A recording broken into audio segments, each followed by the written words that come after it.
And the more I thought about it, the more I couldn't stop noticing how many games, and especially horror games, use this type of no danger zones without us even noticing it. And games build pressure on purpose, low health, limited resources, enemies around every corner, and the music that keeps your nerves tight and your knees shivering, and they just stretch you enough to make you uncomfortable and to keep you on edge. And suddenly, while you're running away from the big Mr. X or the Nemesis or whoever it is, you open a door and everything kind of shifts, The music softens. You enter a cozy room with one lamp here and one lamp on the other side of the room with still some shadows, but still kind of warm, and the danger really pauses, and for a moment you can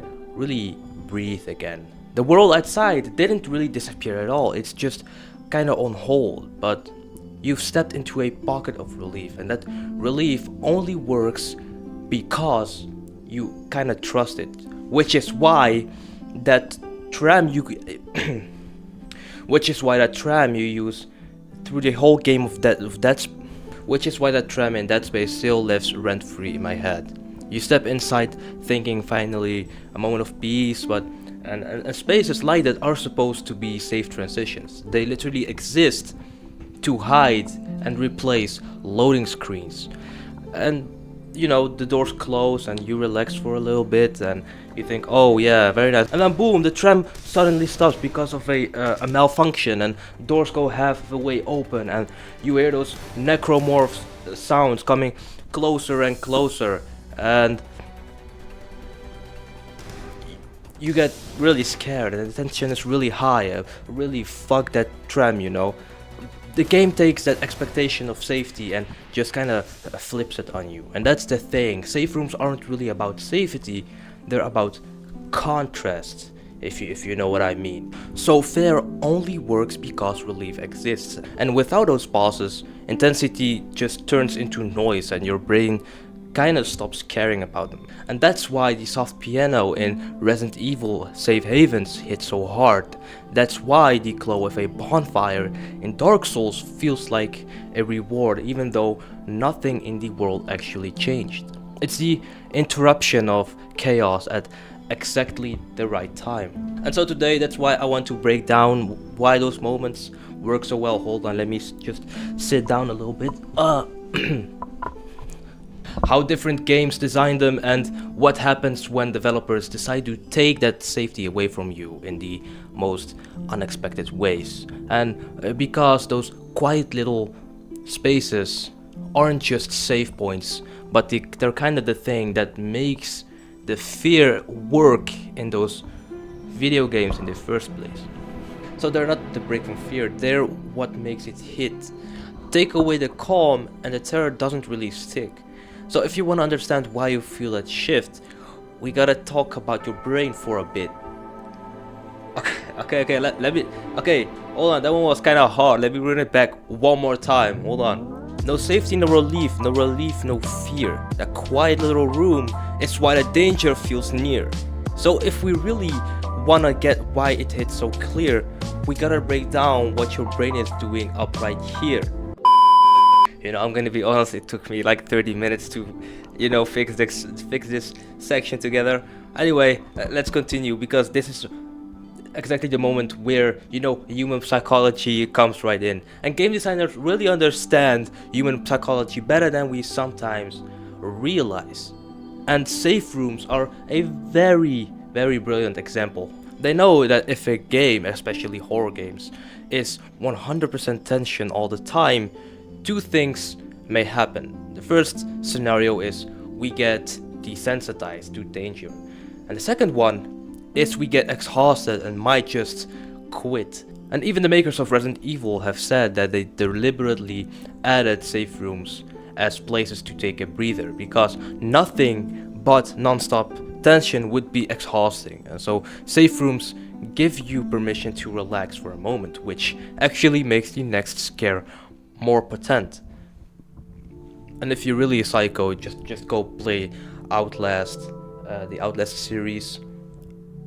I tried Outlast Trials and I just couldn't. Maybe I'm gonna try 1 and 2, but really, there's something wrong with the people who made this kind of game. This is way too.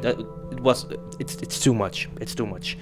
But besides the Outlast yap, it's the classic tension and the release trick. One of the Resident Evil composers explained horror music as a balance of peaks and valleys. You can't have all crescendo all the time, or it just gets really tiring. And in other words, the terror only stays terrifying because you get those little breaks to recover. So they kind of exhaust you for a bit, and then you get a really immense feeling of relief and hope when you find one safe room. Also, another thing which is kind of annoying is that you can only save in those safe rooms. So if you at least a few times I used to play like Resident Evil 2, but I was way too far from one safe room, and I didn't save, so I lost my all my progress because I had to go, and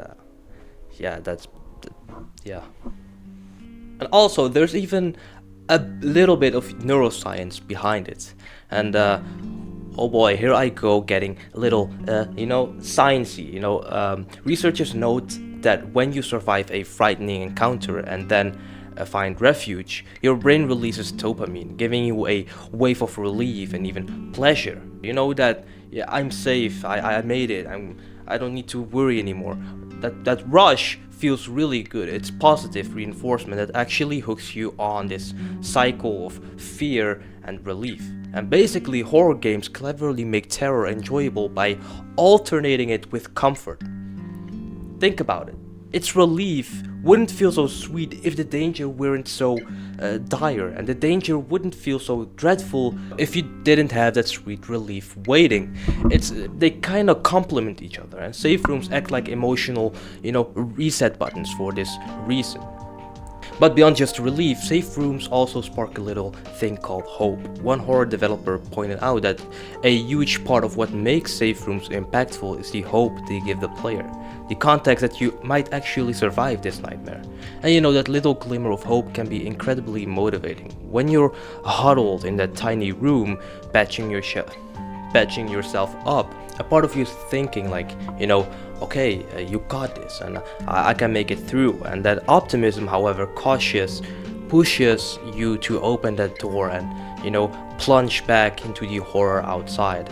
And I can't even describe how strange it feels to step into one of these quiet little sanctuaries. You're totally racked, your heart's pounding from, ankle-breaking zombies and monsters, and the big Mr. X and Nemesis chasing you behind you, and your pulse is still racing and every nerve in your body is screaming. And then suddenly, you open the door and you realize that you're not in danger.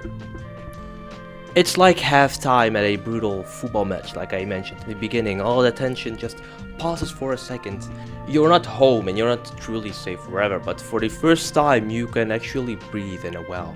It's not exactly comfort or melancholy, or also not really plain old hope. And to be honest, it was really hard to trying to describe that feeling in one word, so I just kind of googled the whole scenario, and it gave me the emotion respite. And so I searched what the definition is of respite, and respite is a short temporary break from something really intense, something chaotic. I mean, the monsters are still out there waiting, but right now you've earned this moment of calm, and the game gives you a little crumble of mercy you can nibble on, and you can save your progress and take a breather. And you might feel a little melancholic knowing that you will leave soon, or a tiny spark of optimism because you patched yourself up, but neither fully captures it really. And respite is kind of its own thing, that sweet fragile pause when you realize just for a second that you can survive the situation you're in.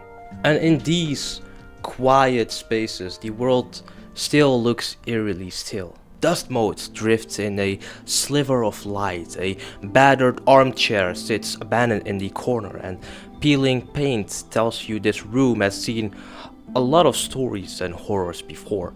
It's not cozy in a normal sense. It's not a roaring fireplace or a plush sofa, just the bare bones of the same wrecked world around you.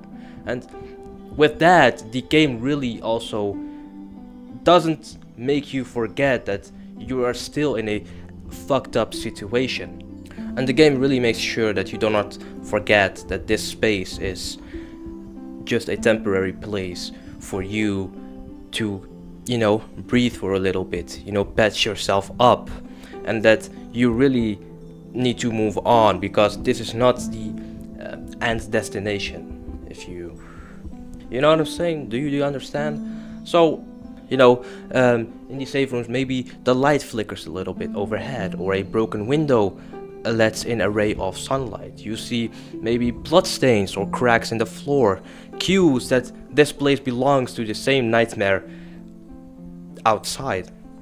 But one thing that really changes the whole atmosphere of that room, and you actually notice how the whole thing has changed, is the music. That it has stopped and replaced by a soft piano theme or even complete silence. In Resident Evil safe rooms, for example, the moment you step in these rooms, the gentle typewriter music hits and your shoulders kind of drop. Or in Dark Souls, a bonfire's warm glow and crackle gives you permission to relax, even if the world outside is just as dangerous. And these design choices, like the warm lighting, the soothing sounds, the way the camera steadies, all signal to your brain that it's okay to drop your guard for now. And even the mechanics reinforce it. You sit by a glowing bonfire and refill your health. You pull out ink ribbons and crank the typewriter. You stash bullets in a safe box. These small rituals feel normal and controlled, which is a sharp contrast to frantic combat. The ambient soundtrack fades out, maybe a comforting melody or the soft hiss of the flames takes over, and it's like being wrapped in a warm blanket after a storm. Every little detail is carefully tuned so you know that you are safe, but I don't make it too comfortable, as these safe rooms kinda look like every other area in the game. I mean, if a safe room song had all lullabies, your brain would snooze, so designers often sneak in a note of unease to remind you that danger awaits outside. And then once you step back out and snap, you're terrified again.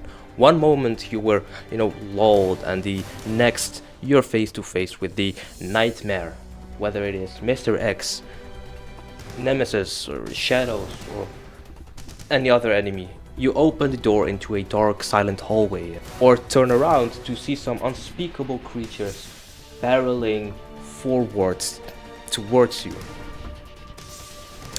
And that jolt is crucial. Without it, fear becomes white noise, and we get really desensitized from all the fear and tension and danger. Our brains are really smart in the means of, if you pour pure adrenaline at us for hours, eventually we just tune it out or shut off.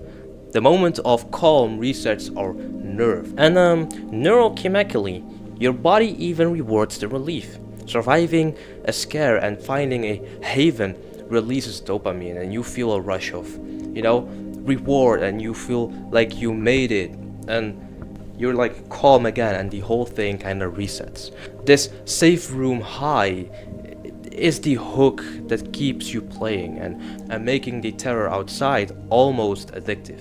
In short, no calm, no terror sticks. And I forgot to mention this in the beginning, but even the composer of Resident Evil's music describes horror as a balance of peaks and valleys. If every moment was a scream, you would quickly stop hearing it. And these safe havens let you drop the weight for a moment, reorganize and change strategies. And yes, also maybe catch a quick break to update your inventory or whatever. And then when that door closes behind you and the music cuts out, your pulse is lower, and suddenly the next monster feels that much scarier.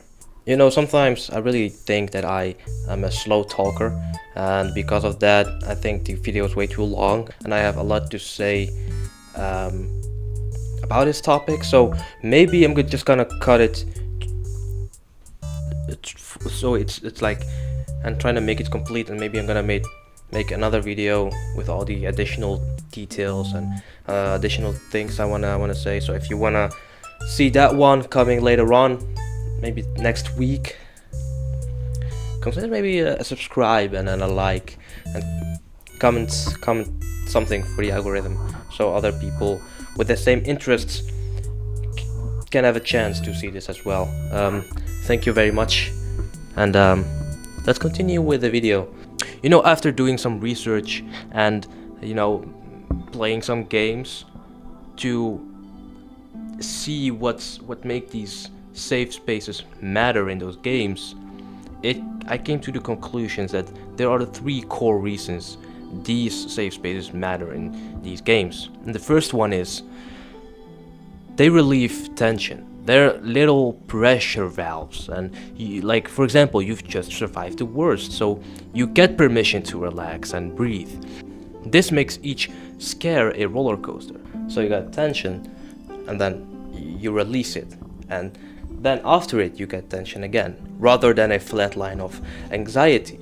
The second thing is they offer hope. A safe room is proof you can survive this, and it lets you think, like, okay, I'm not completely helpless here. Gloomwood developer Dylan Rogers put it really well, that safe rooms represent hope and the context that you may actually survive this nightmare. That small bit of optimism is really powerful, and you know, sitting by a bonfire or treating wounds in Raccoon City or just hearing peaceful music gives you a boost. And the third and last one is that safety can be subverted. Sometimes the game tricks you by turning that respite inside out. Dead Space, for example, which I mentioned earlier in the video, for example. You know, you have the tram and you think that you've escaped to safety, but then, you know, monsters come closer and the doors go halfway open, but they do not enter. Silent Hill 4, for example, even locks you in your own apartment. First a haven, then suddenly a nightmare. Subverting a safe room shatters your trust, making every future safe space a little bit uncertain and keeping you on edge even when you think that you're fully secure. Whoa. Ooh. And this pattern, you know, that danger makes calm more valuable. Calm makes danger more shocking. Wouldn't work if danger was always on. Constant fear just becomes wallpaper, and if monsters filled every corridor with no breathers, players would tune out or give up. So we have these breathing spaces, both to ease up and to keep the horror fresh. For example, in many horror games, your only safety comes by, you know, squeezing into wardrobes or under beds. And those moments hidden in a closet when all you hear is heavy footsteps outside perfectly illustrates how even a tiny safe pocket can feel amazing, but still keeps you a little bit on edge, because in some games, you know, the monsters have the ability to actually open up those wardrobes, or they can, like, you know, see who's under the bed. They're actively trying to hunt you down, but I mean, in every second you still have like time to breathe and time to, you know, adjust maybe your strategy or whatever. And you know, Resident Evil 2, 3 and all those Resident Evil games, like also 7 and 8, the big mechanical stalkers thunder through the halls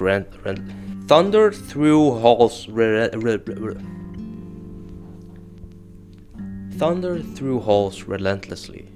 But you know that the instant you slam a door to a safe room, you know, they'll stop outside and kinda wait for you or maybe not. And that's the thing, you never know what's directly outside, and they don't break really through. And you know, of course, it's game logic, but it means that our little refuge works, and the player understands that safe room is no attack, and that trust itself is a part of the relief. But you know, notice how fragile it all is. I mean, take Silent Hill 4's apartment, you know, room 302. That was your home base, literally your bedroom, and at first it's your sanctuary. But as the game goes on, it warps into a horror show with hauntings and possessed furniture. And there's Outlast, of course, and the game's whole point is kind of pushing you so hard that you don't get to feel secure. It's really an extreme example of taking away respite to maximize dread and kind of desensitize you from all the unimaginable things you get to see in those games. It's really well, but if you think about it, all those emotions kind of make sense. When the scene cuts to silence in a safe room, your body is scrambling to relax, your shoulders drop, and you maybe even, you know, have a little smell. Yet a tiny voice in the back of your head warns that it's not for long, and that mix, the comfort of being safe and the knowledge that it won't last forever, is what makes these spots so powerful. And they're the calm breaths between the blood-curdling screams, and they make the next plunge into horror feel intense all over again. And fear only works because relief exists. And take away the calm pauses, and you take away a lot of the terror in the whole playthrough. So next time your character pushes the furniture around to save at a typewriter or curls up by a bonfire, you really feel that moment. And it's not just a break in the game, but it's the tiny heartbeat that makes the horror pulse. And these rooms, closets, or flickering lit chambers gives you exactly what you need to face the nightmare again. A moment's respite, a glimmer of hope, and sometimes the scary reminder that even safety can always be really trusted. And they're just save points, but they're also what keeps your fear alive and sharp. And embrace that calm, really, because it's what makes the next scream truly terrifying. And I think I'm gonna wrap it up for now. I had in mind to, you know, go on with the next sections of the script of the video, but I don't think it's gonna be way too long, so I'm gonna wrap it up. My yapping session about it. If you really enjoyed the video, you can help me with subscribing and getting the 200 subscribers, which really would make me really happy. And maybe comment something maybe that I have missed to mention at all. And yeah, thank you so much for your support. I really appreciate it watching my videos, you know. Yeah, I don't have anything to say aside from this. I hope y'all have a good day. I hope y'all are doing good in life, and I'll see you in the next one. Maybe consider watching these videos, maybe this one, maybe that one, and I'll see you on the next video. Bye bye.